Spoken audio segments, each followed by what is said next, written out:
Salut! J'espère que vous allez bien.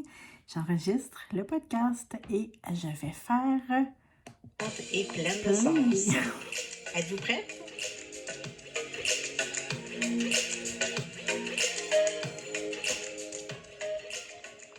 Salut! Voilà, l'intro est officielle sur Instagram et sur le podcast. J'espère que vous allez bien, que vous êtes en forme. Je suis super contente de vous retrouver derrière le micro après quelques jours d'hibernation. Et là, si vous êtes sur Instagram, vous pouvez voir que j'ai 2 chandails de laine et un gros foulard. Je suis vraiment congelée aujourd'hui. J'ai pas été gelée de l'hiver, mais je sais pas, on dirait que mon corps, il sait que c'est le printemps qui s'en vient. Puis là, il dit, ben pourquoi il fait moins 13 dehors? Ça n'a pas rapport.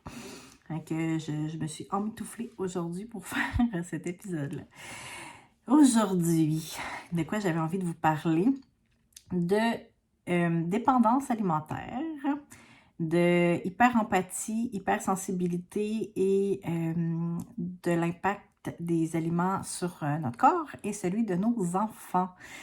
Ouais, un gros sujet parce que je suis dans mon propre processus de me libérer de mes dépendances alimentaires au niveau du sucre, entre autres, et gras et sel aussi, mais ça, c'est un petit peu moins pire, mais sucre.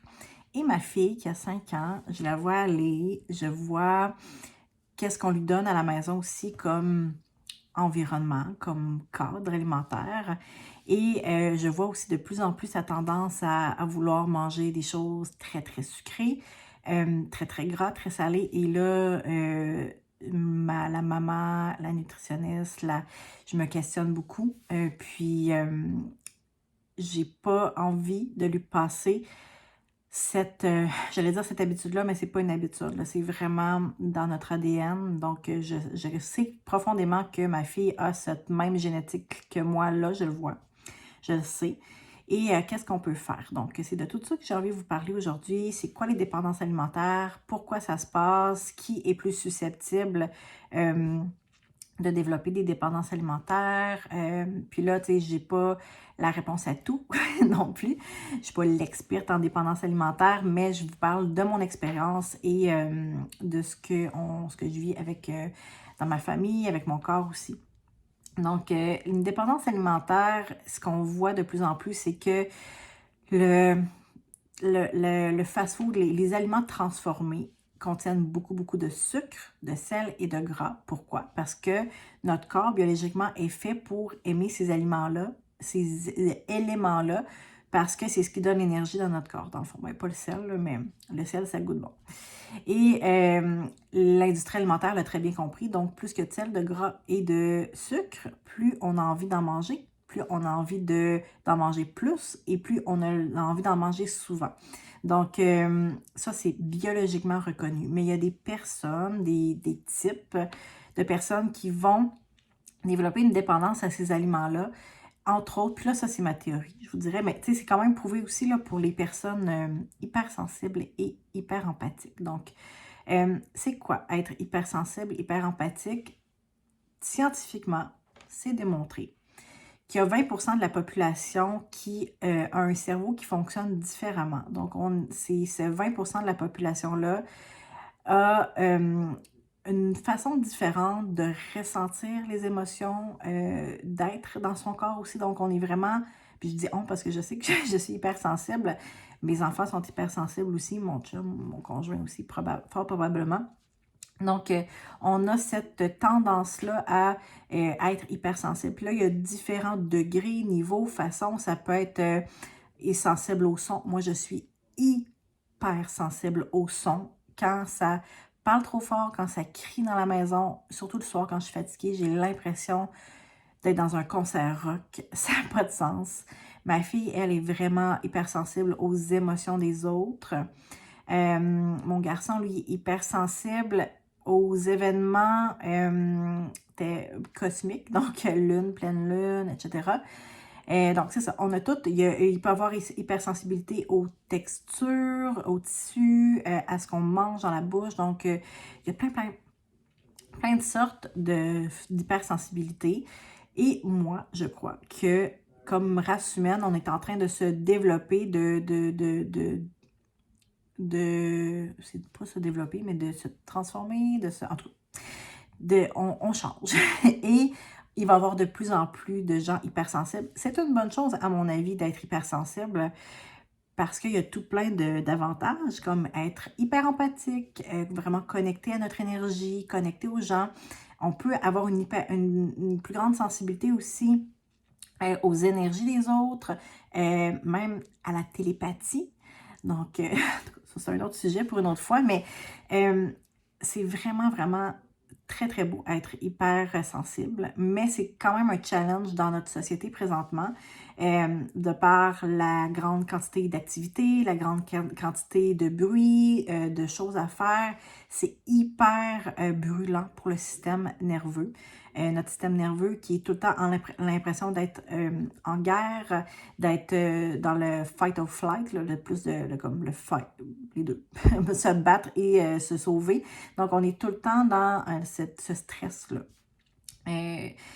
Donc, c'est pas facile être un hypersensible et beaucoup d'hypersensibles vont être hyper empathiques aussi. Donc, ressentir vraiment de façon intense les émotions des autres, ce qui se passe dans l'environnement, ressentir l'énergie des autres. Et ce qui arrive avec les personnes qui sont hypersensibles, hyper empathiques aussi, c'est que de vivre ces émotions, c'est vraiment une autre game, on va dire. Moi, dans mon corps, les émotions, des simples émotions vont être ressenties vraiment, vraiment fortes. Et j'ai dû apprendre dans les dernières années à libérer, à ressentir ces émotions-là parce que je ne voulais pas les ressentir. C'était tellement inconfortable. Puis quand je les ressentais, de ne pas juste péter une couche de colère ou d'explosion parce que c'était trop dans mon corps. Donc, de vraiment apprendre à libérer, les ressentir. Et ce qui arrive aussi, c'est que sans m'en rendre compte, à l'adolescence, j'ai commencé à manger des choses plus sucrées, pain, du beurre avec de la confiture quand je m'ennuyais parce que ça me faisait du bien. Mais tu sais, c'est vraiment inconscient, là. Puis, il y a pas, je lance pas la pierre à personne, c'est pas la faute à personne. Puis, maintenant, moi, je le comprends. Mais c'est vraiment, pour moi, ça me faisait du bien. Et justement, les aliments qui sont riches en gras, sel et sucre, ils ont cet impact-là au niveau de nos hormones, au niveau de la sérotonine, entre autres, et la dopamine, de nous faire sentir bien. Donc, c'est sûr, c'est bon manger. Je ne vous dis pas d'arrêter de manger, mais ces aliments-là qui sont très, très intensément palatables, en anglais, c'est palatable, mais en français, c'est... Bon, j'ai oublié le mot. En tout cas, c'est que c'est très, ça goûte vraiment très, très bon dans la bouche, mais ça a un impact aussi au niveau des systèmes hormonaux et, entre autres, ça diminue le stress dans le corps parce que ça augmente la sérotonine et la dopamine. Et là, si vous m'avez déjà entendu parler, je ne sais pas si j'en ai parlé sur le podcast, mais au niveau du microbiome, donc de nos petits micro-organismes dans notre intestin, c'est là qu'est produit aussi... Là, j'ai pas la statistique en tant que là, mais on va dire, mettons 80% de la sérotonine du corps. Beaucoup, beaucoup de sérotonine est produite par nos micro-organismes dans notre système digestif. Donc, si on a tendance, si on est hyper empathique, hyper sensible, on a de la misère à vivre nos émotions, on aime manger parce que ça nous fait du bien, mais aussi qu'on a un microbiome débalancé puis qu'on n'a pas assez de sérotonine dans notre corps, c'est un cocktail assez puissant pour créer des dépendances alimentaires. Là, quand je dis dépendance alimentaire, souvent on va dire de juste arrêter d'en manger. Voyons. C'est pas compliqué. Je n'avais pas pensé à ça. C'est vraiment, vraiment compliqué arrêter de manger du sucre. Ça fait des années. Puis moi, c'est le sucre, mais la même chose, là, les chips. OK, je vais vous... Quand j'ai vraiment... Puis là, c'est plus ça, là, mais... Puis je suis vraiment fière de moi de vous dire que c'est plus ça, mais quand j'avais vraiment des moments où j'avais besoin que mon corps il se sentait envahi, j'étais pas capable de gérer mes émotions, j'avais besoin d'une soupape, j'avais besoin de cette sérotonine-là, c'était bonbons, sucré, chips salés, puis des fois des pâtisseries au travers de ça et des fois du chocolat. Donc, on a le chocolat, on a le sucre des pâtisseries. Le chocolat, c'est gras et sucré. ça contient du magnésium, du calcium aussi. Il y a des fois, il y a ben, je vais revenir vous en parler de ça dans quelques instants. Donc, sucre et les pâtisseries, sucre, gras et sel.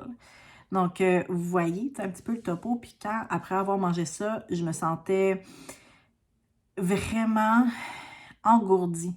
Donc, vraiment, je m'endormais. Puis je vous dis, c'est la drogue. C'est de la drogue. C'est pareil. Hein? C'est comme un... J'ai jamais pris de drogue, là, mais c'est comme un shoot de quelque chose qui te...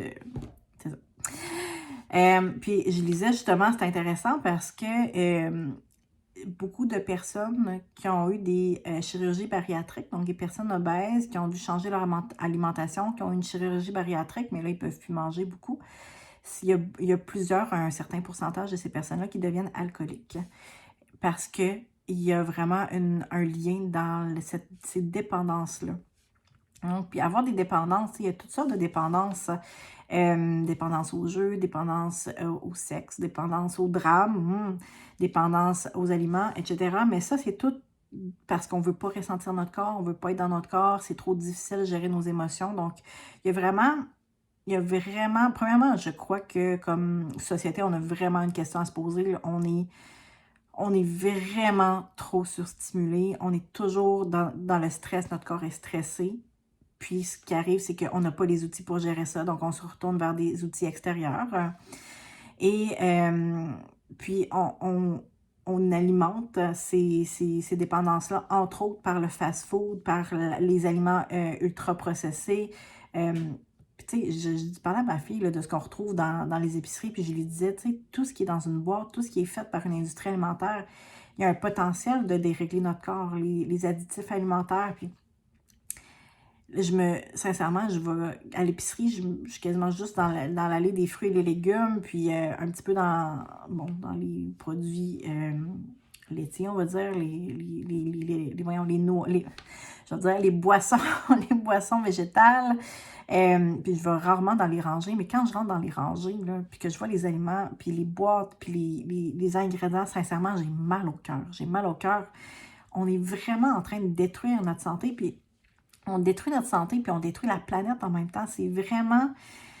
je ne savais pas si j'allais aborder ce sujet-là aujourd'hui, là, mais je vais en parler brièvement. C'est démontré présentement que l'agriculture, on va dire, moderne, est en train de désertifier les sols. Donc, on est en train d'appauvrir tellement les sols que ça devient des déserts. Et c'est vraiment prouvé, démontré. Puis vous irez écouter sur Netflix le documentaire Kiss the Ground. C'est super important d'aller écouter ça, sincèrement. Il nous reste environ 50-60 ans à avoir la nourriture sur Terre au rythme qu'on voit présentement avec ce qu'on a comme cultivation, comme agriculture, comme industrie alimentaire. Donc, on tue la planète et on se tue en même temps. Puis sincèrement, là, je veux pas être dramatique, là, mais c'est ça. On se bourre de produits chimiques. Quand je pense à mon corps, puis au corps de mes enfants, puis à ce qu'il a besoin, qu'est-ce qu'il a besoin? Il a besoin d'eau, il a besoin de soleil, il a besoin de fruits, de légumes, des noix, des légumineuses, peut-être un petit peu de viande, un peu de poisson. On n'a pas besoin de grand-chose pour être dans un équilibre. Mais qu'est-ce qu'on retrouve dans les épiceries? Des boîtes et des boîtes et des boîtes de produits trop sucrés, trop salés, trop gras. Pourquoi?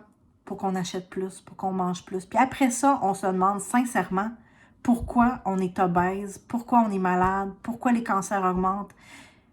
Moi, je ne comprends pas. La réponse, elle est là, devant nous, dans les tablettes des épiceries. Bon, je digresse. Excusez-moi. Ah oui, ben juste avant de l'oublier, puis là, je vais vous revenir à tout l'aspect hypersensibilité, dépendance avec les enfants aussi. Mais, tu sais, tantôt, je vous disais chocolat, magnésium, calcium. Quand on a des cravings, puis beaucoup les femmes aussi, avec nos cycles menstruels, notre cycle hormonal, il y a certains types d'aliments qu'on a le goût de manger qui nous donnent des signaux dans notre corps. Entre autres, manger du chocolat, quand on a le goût de manger du chocolat, mais tu sais, quand je vous dis pas que j'ai le goût de manger un petit morceau de chocolat, ça va être bon. vraiment une envie intense de chocolat, le corps envoie comme signal qu'on a besoin de magnésium et de calcium présentement. Donc, c'est important d'aller voir dans notre alimentation où on pourrait ajouter ça. Pas nécessairement obligé d'aller chercher un supplément. Et l'affaire avec le magnésium, on parle beaucoup du fer, tu sais, de l'impact du fer, du manque de fer, blablabla. Mais le magnésium est vraiment un minéral qui est très manquant dans notre alimentation parce que justement, à cause des sols de plus en plus appauvris, ben, les aliments contiennent de moins en moins de magnésium. Donc, d'aller chercher du magnésium, entre autres, moi, ce que j'aime faire, c'est prendre un bain au sel d'Epsom et le magnésium dans le sel d'Epsom est intégré par la peau. Donc, c'est une façon vraiment très, très efficace, plus qu'un supplément, d'intégrer du magnésium. On peut aller aussi avec des noix du Brésil, les huîtres que j'aime beaucoup. Donc, plusieurs façons d'intégrer le magnésium, mais pensez à ça. Calcium aussi. Donc, super important. Si vous avez des cravings de sucre ou de pain, entre autres, ça veut dire que vous avez probablement un débalancement dans vos vitamines B. Donc, là encore, regardez un petit peu où on va. Là, j'ai pas toute la liste. Là. Je suis pas une encyclopédie à vitamines. Je suis désolée, mais j'ai pas toute la liste. Là, mais tapez sur Internet. Vitamine B, elles sont où? Vous allez les trouver. Donc, ça. Il y avait une autre affaire. Je me rappelle pas. C'est pas grave. Mais, puis tu sais, Internet, là, c'est vraiment intéressant. Il y a vraiment beaucoup de choses que vous pouvez aller trouver. Donc, moi, là, je suis tout le temps en train de chercher sur Internet. J'ai tel bobo, pas tel bobo. Je veux pas me diagnostiquer, mais j'ai envie de tel aliment. Qu'est-ce que ça veut dire? Il y a vraiment beaucoup d'informations sur Internet. Donc, allez fouiller. Puis, reconnectez-vous toujours à votre cœur, à votre corps. Est-ce que cette information-là est bonne pour moi? Est-ce que cette information-là, j'en ai besoin présentement? Est-ce que je ressens le besoin d'intégrer cette recommandation-là dans ma vie? Donc, référez-vous toujours à vous-même. Donc, pour revenir à ce que je disais, l'énoncé de départ qui était les dépendances alimentaires. Donc, pour être en train présentement, puis ça fait au moins 10 ans que j'essaie de me départir des dépendances alimentaires, c'est vraiment difficile. Première chose, parce que ces aliments-là, transformés, ultra transformés, hyper salés, fast-food, il y en a partout. Je sors de mon quartier, il y a un McDo, un Tim Hortons, il y a 3 dépanneurs. Puis justement, tu sais, on va à la quincaillerie, il y a des bonbons. C'est vraiment difficile de ne pas être en contact avec ces aliments-là, donc première chose. Puis deuxième chose, le corps est en manque. Et puis sincèrement, là, des fois, je me sens comme une droguée de chocolat, de mauvais chocolat, puis droguée d'aliments, puis c'est pas juste en arrêtant de les manger. J'y pense, je suis obsédée par ces aliments. Mais là, c'est comme je dis, c'est moins pire, là, mais je deviens obsédée par ces aliments-là. C'est vraiment pas le fun de ne pas avoir le contrôle de son corps. Puis encore là, je reviens à l'histoire de l'alimentation intuitive. Quand on dit, ben mangez ce que votre corps vous demande. Ben je m'excuse, là, mais si mon corps, je l'écoutais, là, je serais tout le temps en train de manger des chips, du chocolat, puis des bonbons, puis des pâtisseries, parce que c'est ça que mon corps a envie. Mais tu sais, on peut pas dire à un drogué, quelqu'un qui a une dépendance à de la drogue, écoute ton corps, il va te dire qu'est-ce qu'il a besoin. Ben oui, il a besoin d'héroïne présentement. Tu sais, puis c'est, sincèrement, là, j'entends tellement de nutritionnistes en communication, donc dans les médias, qui parlent de ça et qui ne parlent jamais de ces dépendances-là.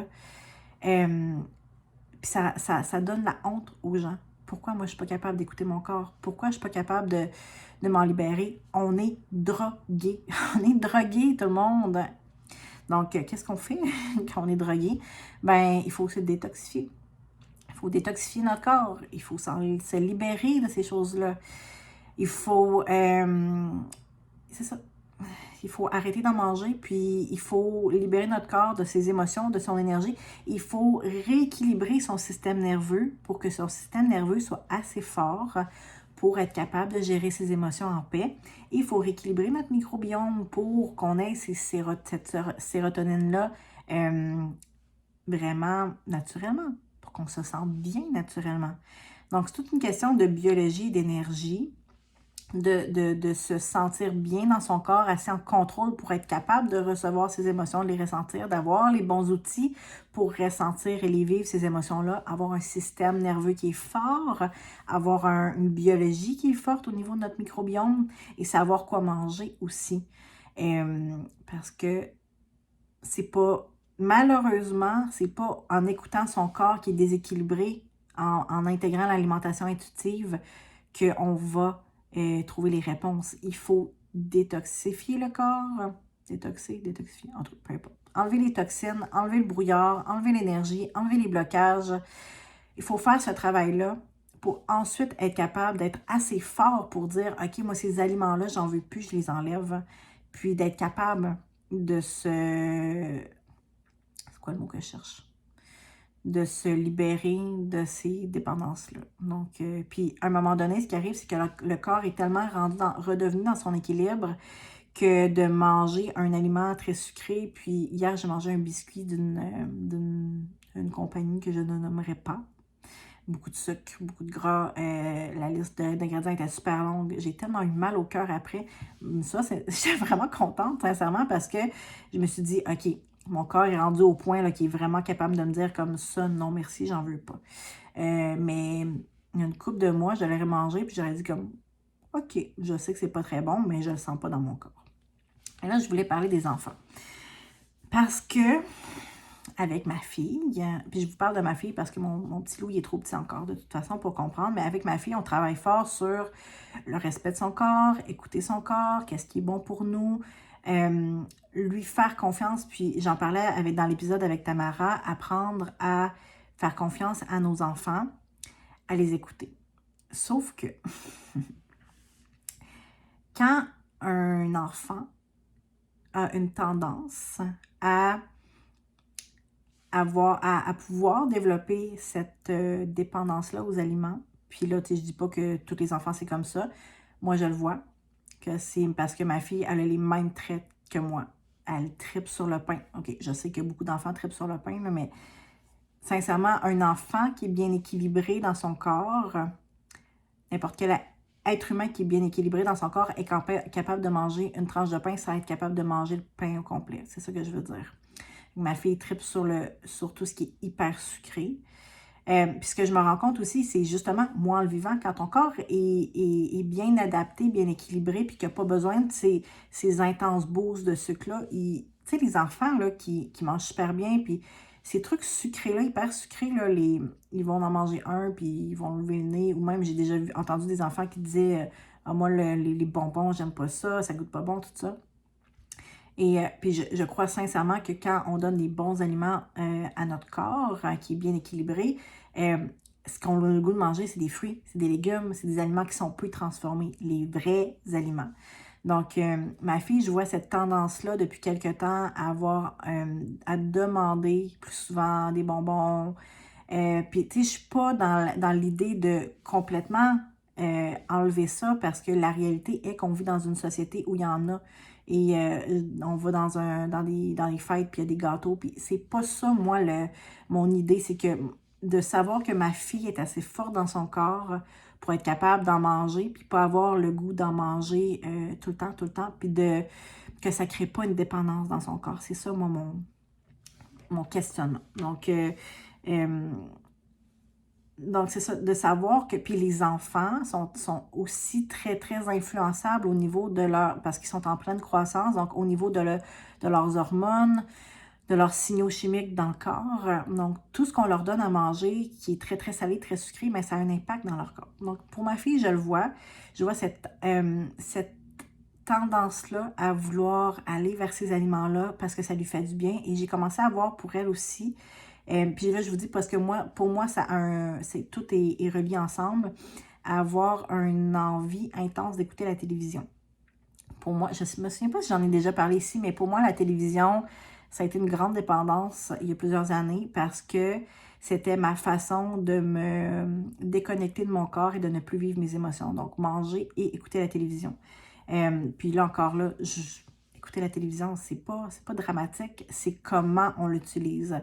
Maintenant, j'ai plus besoin de ça. Je me suis libérée de cette dépendance-là. Mais pour ma fille, je vois qu'il y a cette tendance-là à... Puis je le sais que c'est pas parce que on lui interdit pas qu'elle peut écouter des émissions, mais elle a cette tendance-là à, dès qu'elle s'ennuie, dès qu'elle sait pas quoi faire, dès qu'elle doit jouer toute seule, elle veut manger des choses sucrées, des choses plus intenses en goût, en guillemets, ou elle veut écouter la télévision.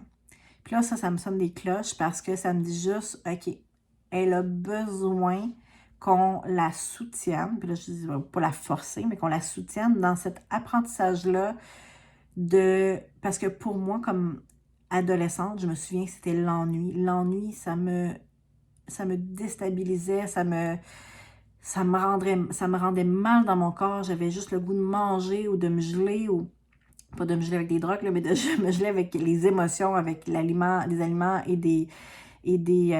la télévision. Puis pour moi, c'était mes drogues. Donc, je vois cette tendance-là pour ma fille. Elle a juste 5 ans. Donc, c'est important pour moi de me poser ces questions-là, puis de comment je peux l'aider à s'épanouir dans son corps, connecter à son corps et l'aider à réguler son corps puis ses émotions sans ces outils-là, mais sans les enlever nécessairement ou les interdire. Puis là, je vous dis pas que j'ai pas de réponse présentement, là. Je suis dans ce cheminement-là. Puis si vous êtes des parents dans un cheminement similaire, venez me parler parce que on va s'épauler ensemble. Mais tout ça pour vous dire que pour moi, de dire à ma fille, c'est comme, je te fais confiance, fais ce que tu veux. Un peu, on parlait du unschooling avec Tamara, puis, tu sais, je crois sincèrement que c'est tellement extraordinaire, le unschooling, mais pour moi, présentement, c'est cette réalité-là qui est là pour moi. Comment je fais confiance à ma fille, mais que je l'aide aussi à pas rester devant la télévision pendant des heures. Comment je l'aide à comprendre l'effet de ces éléments-là, puis... pour nous, c'est pas une question, tu sais, moi je suis pas drastique dans le sens que je veux pas qu'on interdise des choses, la télévision soit interdite ou que les aliments soient interdits, mais comment on processe là-dedans. Puis une des choses pour les aliments, entre autres, que j'ai dit à ma fille, c'est que j'ai dit, t'as le goût de manger des biscuits au chocolat, t'as le goût de manger des popsicles, t'as le goût de manger des chips, je peux tout te faire maison. Maman est la top notch pour ça. Chips maison, popsicle maison, je fais des très bons popsicles. D'ailleurs, j'en ai mis sur Déjeuner Station, des smoothies, des biscuits aux pépites de chocolat. Dernièrement, je fais des tartinades à base de noix de cajou et amandes avec du cacao. Puis je fais des petites boules collation avec des dattes. C'est vraiment bon. Name it, là, je peux le faire. Des muffins, des gâteaux. Mais, sauf que quand on cuisine les trucs maison, ben, on sait ce qu'on met dedans. Puis, ce que je dis à ma fille, puis ça, c'est tellement vrai, là, il y a de l'amour aussi. Puis, l'énergie dans laquelle on fait nos aliments, on cuisine. Puis, je sais quel ingrédient que je mets dedans. Puis, je sais que je vais mettre un petit peu de gras, un petit peu, tu sais, je mets pas de sucre, mais je mets souvent des dattes ou, tu sais, des bananes ou... Je sais l'impact que ça va avoir sur son corps. Fait que ça, c'est une des choses qu'on s'est dit ensemble. Elle a le droit de me demander ce qu'elle veut que je cuisine. Je vais faire tout ce qu'elle veut cuisiner. Puis ça l'a beaucoup aidé.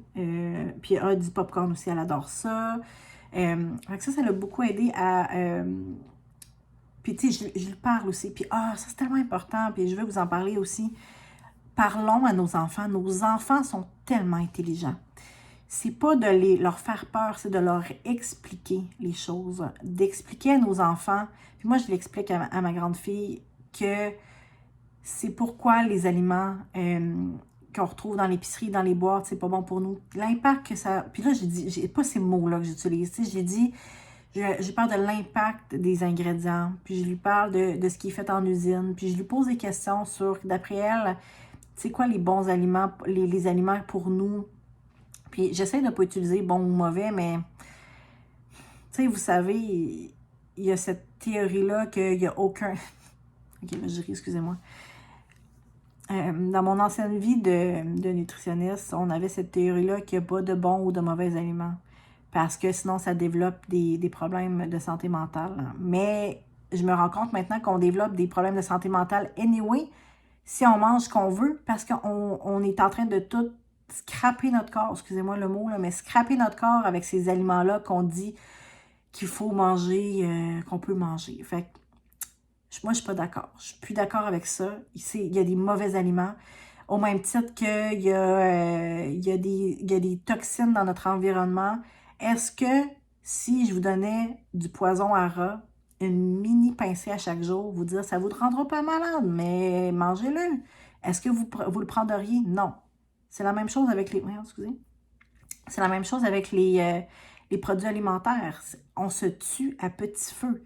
Augmentation des cancers, pédiatriques aussi, augmentation des allergies, augmentation des maladies, diabète, cholestérol, obésité, je peux toutes les nommer, Parkinson, des maladies, la liste est longue, des maladies du système nerveux, des maladies dégénératives. On a un pouvoir sur nos gènes, on a un pouvoir sur notre corps, on a un pouvoir sur ce qu'on mange. Et acheter, c'est voter. Manger, c'est voter. Si on achète ce que l'industrie, excusez-moi, ce que l'industrie nous vend comme scrap, ben on leur dit faites encore. Je m'emporte, je m'excuse. Mais non, je m'excuse pas. Je m'excuse pas. Sincèrement, cette semaine, j'étais vraiment fâchée. J'ai pris un step de plus de conscience des pouvoirs qui se passent présentement dans notre société. Et j'ai entendu quelque chose qui m'a vraiment brassée. C'est être en santé, c'est pour les riches maintenant. Puis c'est vrai. C'est vrai parce que manger des fruits et des légumes bio, éviter les toxines, ajouter des suppléments alimentaires parce que notre alimentation est dépourvue ou il manque des vitamines à cause du sol appauvri, se détoxifier des métaux lourds ou des pesticides avec des suppléments, être suivi par des professionnels, des professionnels de la santé qualifiés pour nous soutenir dans ces détoxifications-là. Puis malheureusement, le système de santé, je parle ici au Québec, mais ailleurs, je crois aussi, on n'est pas rendu là encore. Ça coûte de l'argent. Ça demande de l'argent. Et présentement, être en santé, c'est quelque chose pour les riches, pour les bien nantis. Donc, c'est vraiment triste. Et pourquoi je disais ça? Ben, c'est ça. Et on est rendu dans une société... je parlais des pouvoirs au niveau de la société. Et on est vraiment là. Est-ce que c'est pas juste redonner la santé aux gens, c'est redonner le pouvoir, arrêter de nous bourrer de suppléments, pas de suppléments, ben aussi, là, j'aimerais ça pas être obligée tout le temps de prendre plein de suppléments, puis de ne pas être obligée tout le temps de me poser des questions, est-ce que mon corps est déséquilibré, mes hormones, les pharmaceutiques qui nous vendent des médicaments, puis des anovulants, ça sera pour une autre fois, là, cette partie-là. Mais on est dans une société, malheureusement, on est dans une société où le gain est passé par-dessus le bien public, la santé publique, et on nous tue à petit feu. On se tue à petit feu. On tue les générations à petit feu. Parce que ce qu'on mange, par les toxines comme le glyphosate qui est dans l'environnement, dans l'eau. Et parlant de glyphosate, ben je peux en parler brièvement, mais j'ai appris quelque chose par rapport à ça. C'est que quand on en a dans notre corps, puis vraisemblablement tout le monde en a, parce que comme je vous disais, c'est rendu partout, dans l'air. Et on en respire aussi. Fun, hein? Ouais. Ça rend les membranes poreuses dans notre corps. Donc, ce que ça fait, entre autres, l'équigote, l'intestin perméable, qui laisse passer des choses qui n'ont pas été digérées dans notre circulation sanguine, qui augmente l'inflammation, qui augmente les maladies auto-immunes, comme le Parkinson. Comme de plus en plus, on se rend compte que, dans le fond, c'est notre corps qui s'attaque lui-même parce que, justement, on a les membranes poreuses. Et l'autre chose que j'ai appris, puis là, j'étais vraiment triste parce que j'adore porter des pantalons de yoga. Et je parle ici à toutes les femmes qui aiment porter des pantalons de yoga. Mais la plupart des pantalons de yoga sont faits à partir de matières de plastique, bouteilles recyclées ou d'autres matières de plastique. Et quand on... Non, les membranes poreuses, excusez-moi, je soupire là, parce que je trouve ça vraiment dur d'en parler, mais je trouve ça important d'en parler. Quand on a les membranes poreuses, à cause qu'on est en contact avec le glyphosate, eh bien, on intègre du plastique par nos vêtements dans notre corps. Donc, le plastique, on en mange aussi maintenant. Le plastique, le microplastique est rendu dans la chaîne alimentaire, dans les animaux, dans l'eau. Et il semblerait même de plus en plus qu'on peut même retrouver du microplastique dans les plantes. Donc, quand je vous dis qu'on se tue à petit feu, là, pesticides, toxines, plastique, il semblerait qu'on consommerait environ l'équivalent d'une carte de crédit en termes de plastique dans une année, dans notre corps. Ouais. On est rendu là. Donc,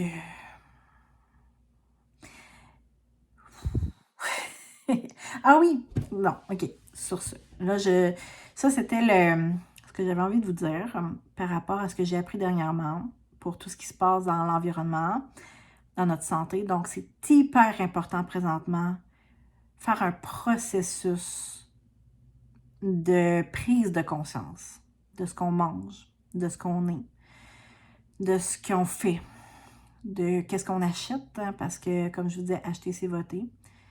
Et de prendre conscience que les pouvoirs en place présentement, Puis là, c'est pas de lancer la pierre à des personnes, c'est les systèmes le problème.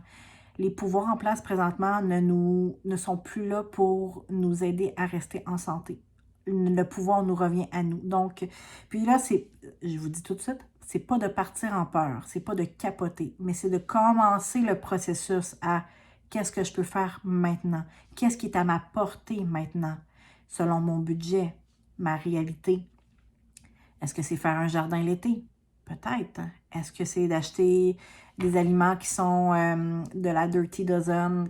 La Dirty Dozen, c'est les 12 fruits et légumes qui ont le plus de pesticides. Ça m'étonne que le blé, c'est pas là-dedans d'ailleurs, en tout cas. Mais c'est donc d'acheter ceux-là bio. Par où je peux commencer? Qu'est-ce que je peux faire? Puis je vais revenir vous parler aussi, il y a des suppléments ou on va dire des choix qu'on peut faire qui sont vraiment pas chers, qui peuvent vraiment soutenir notre corps dans cette détoxification-là, soutien. Donc, je vous dirais, c'est de partir en peur. Puis collectivement, quand on va faire des actions, prendre conscience, élever notre conscience collectivement, élever notre pouvoir personnel collectivement, il y a des choses qui vont shifter, il y a des choses qui vont changer, il y a déjà des choses qui sont... Puis là, je ne vous parle pas de tout ce que je connais qui est déjà en place, mais pour vous remonter le moral après parce que moi, j'ai été déprimée un petit peu après avoir appris ça. Je vous dirais que c'était pas facile, mais... il y a plein de choses, il y a des technologies maintenant qui sont en train de se faire développer. Les 10 prochaines années vont être extrêmement importantes pour notre survie de l'humanité. Parce que, comme je vous disais, il reste 50 ans à manger. Et fait que,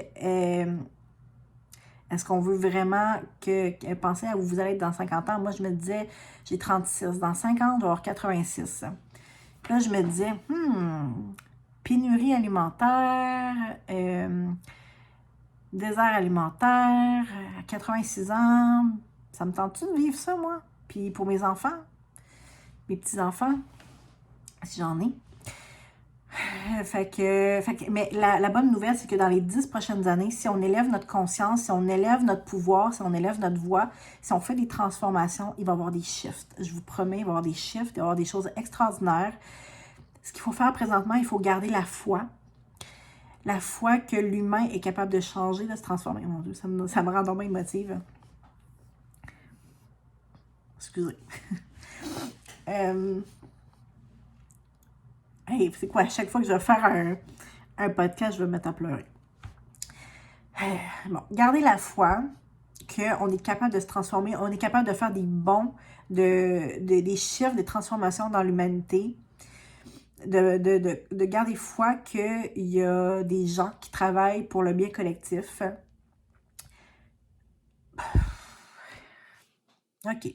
Bon, si vous êtes sur le podcast, je m'excuse, là, je suis vraiment remplie d'émotions ce matin.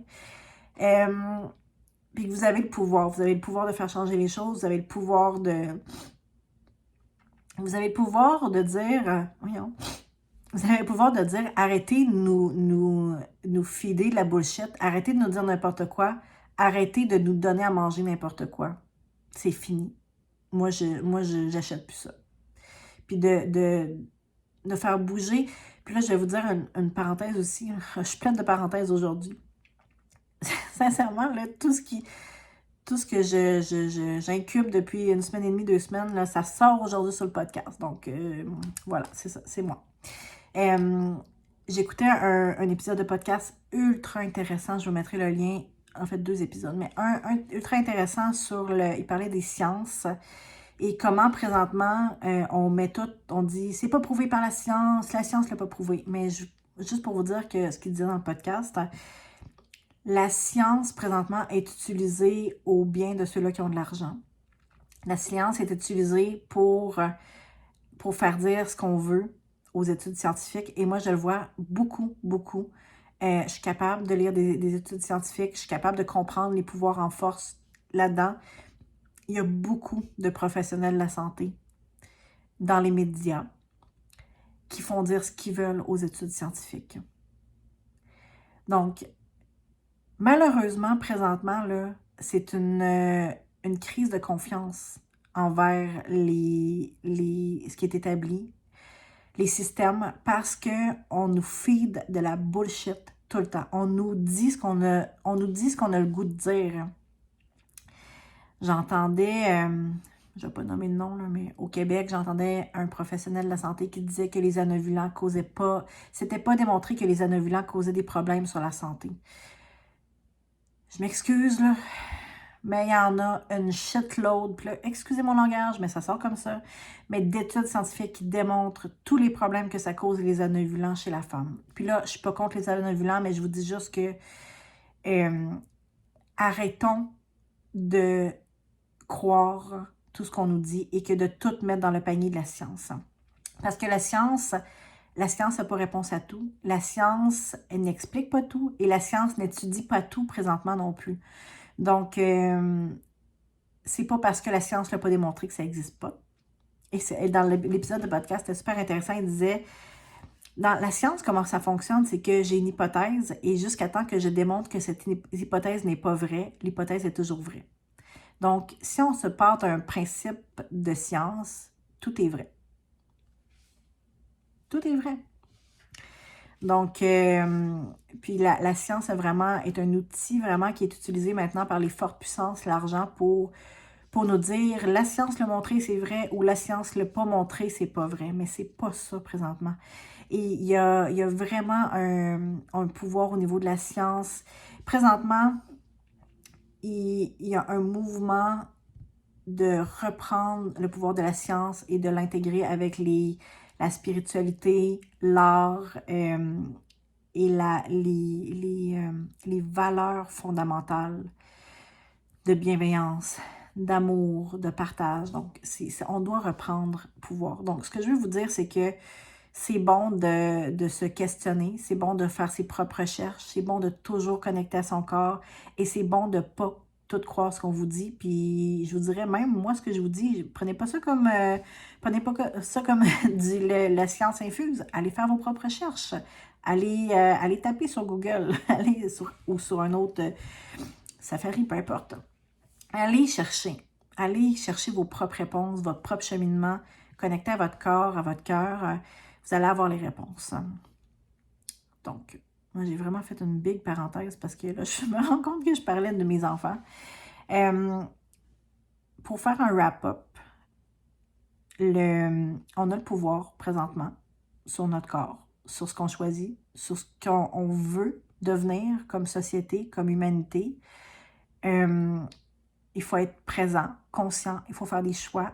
c'est pas facile. C'est pas facile, mais il faut faire. Et moi, je pense pour l'avenir de nos enfants aussi.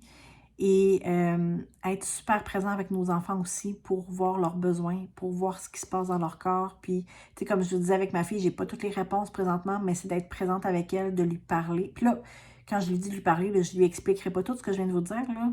Elle comprendra pas, puis elle va capoter.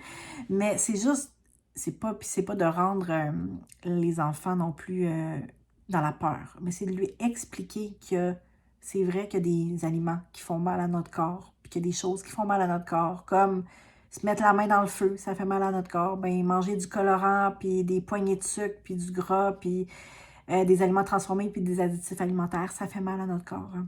Mais de l'autre côté, quand on cuisine, quand on mange des choses qu'on fait pousser ou qu'on fait affaire avec un producteur comme nous, on a un extraordinaire fermier qui nous donne des paniers, pas il nous donne, on achète nos paniers bio, notre fermier de famille à chaque année, d'expliquer ça, ces processus-là, de revenir à quelque chose de simple, les enfants comprennent. Puis, je l'invite toujours à revenir dans son corps, qu'est-ce qui lui fait du bien, mais c'est sûr qu'elle va me dire, ben, ça fait du bien à mon corps quand je mange un bonbon, parce qu'elle a raison.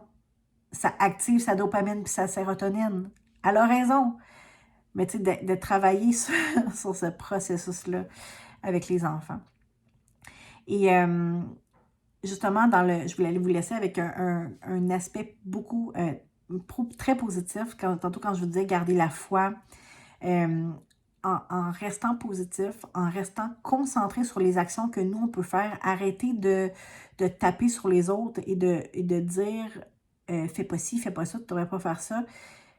Reprendre son pouvoir et faire ses actions personnelles, ça va avoir le plus gros impact que vous pouvez pas croire dans votre vie parce que ça va avoir un impact sur les autres sans que vous le sachiez.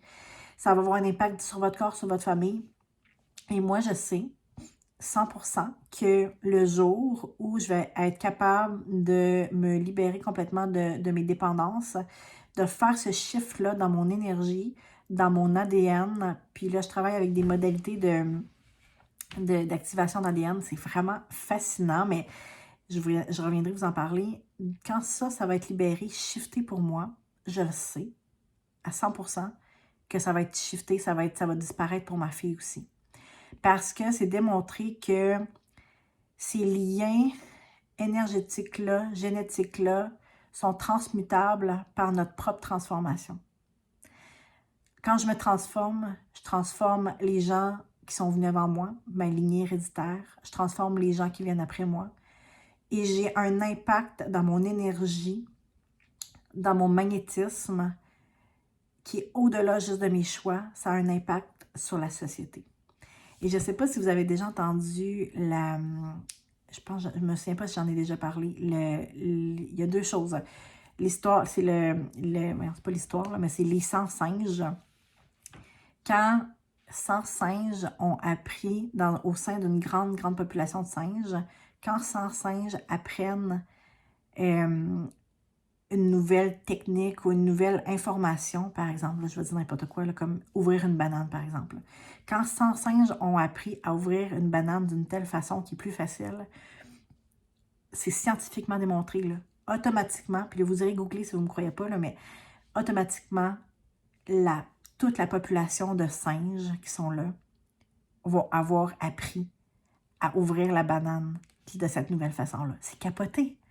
Donc, ça prend un pourcentage d'une population qui font des shifts, qui font des transformations pour qu'automatiquement, énergétiquement, ça se transmette à toute la population d'un coup. Et c'est la même chose, ils ont découvert aussi que, par exemple, un singe en Australie apprend quelque chose, ben le singe à Madagascar, sans avoir appris comment faire, va instinctivement aller vers cette nouvelle façon de faire-là. Ils se sont jamais vus, ils se sont jamais parlé, parce qu'on a des liens énergétiques. On est tous faits d'énergie et de lumière, donc on se parle, nos corps se parlent, nos interactions se parlent. Donc, la beauté de la chose, puis ce que je veux que vous reteniez, c'est que vous avez tellement de pouvoir, parce qu'en vous changeant, en faisant des actions, en prenant conscience des choses, un petit peu à la fois, vous avez un impact sur l'humanité. Puis quand on aura eu assez dans notre humanité, un grand nombre de personnes qui ont fait ce chiffre-là, ça va se répartir comme une onde de choc partout dans le monde. C'est beau. Et juste pour vous laisser, aussi avec des choses positives que j'ai écoutées dans le podcast que je vous parle, il y a des pays qui sont en train de bannir les pesticides et le glyphosate, entre autres. Puis ça, j'ai trouvé ça tellement beau parce qu'on entend tellement de choses controversées. Ou, tu sais, les médias peuvent nous dire ce qu'ils veulent, mais la Russie est un pays très, très avancé technologiquement. Et ils sont en train de bannir tous les pesticides et devenir le premier pays complètement biologique. C'est extraordinaire. Il y a d'autres pays aussi, là. Il y a des actions partout. Je sais que c'est le Costa Rica, ils ont quelque chose par rapport au bioplastique. Il y a des actions qui se font partout dans le monde, très, très intensifiées. Donc, on garde la foi et on ouvre nos antennes à ces belles nouvelles-là. On les cherche, on se connecte à ça et on se connecte ensemble aux personnes qui veulent faire cette transformation-là dans le monde. Et je vais terminer en vous disant ça. Moi, j'ai eu des grandes intégrations dans les dernières semaines, mais ma mission, c'est ça. Ma mission, c'est aider à vous reconnecter à votre pouvoir, à votre puissance, à intégrer votre âme dans votre corps pour les personnes qui sont prêtes à faire ces changements-là pour un impact sur la planète. Donc, si vous êtes de ces personnes-là, venez me parler, venez me voir. Puis là, je vous dis un impact. Si vous êtes maman à la maison, puis que vous enseignez à vos enfants à connecter à leur corps, à vous cuisiner, vous faites des actions, vous êtes une personne qui allait changer le monde. Pour changer le monde, on se change soi-même. C'est tout simple comme ça. Donc, si vous êtes de ces personnes-là, venez vous connecter à moi, puis on va faire des grandes choses dans les prochaines années ensemble, je vous le promets. Donc, ça a été un épisode avec toutes sortes de choses. Je suis vraiment curieuse de voir si vous avez aimé, qu'est-ce que vous en avez ressorti. Avez-vous des questions, des commentaires? Venez me parler. Venez aller laisser un commentaire sur iTunes, un 5 étoiles. Partagez le podcast, s'il vous plaît, parce que je pense que c'est un message tellement important qu'il faut qu'il se répande. Il faut qu'on en parle. Hein. Il faut que le message se rende pour qu'on devienne justement une population éveillée, puis qu'on reprenne le pouvoir de notre corps, de notre santé, de notre humanité. Voilà. Merci d'avoir été là. À la prochaine.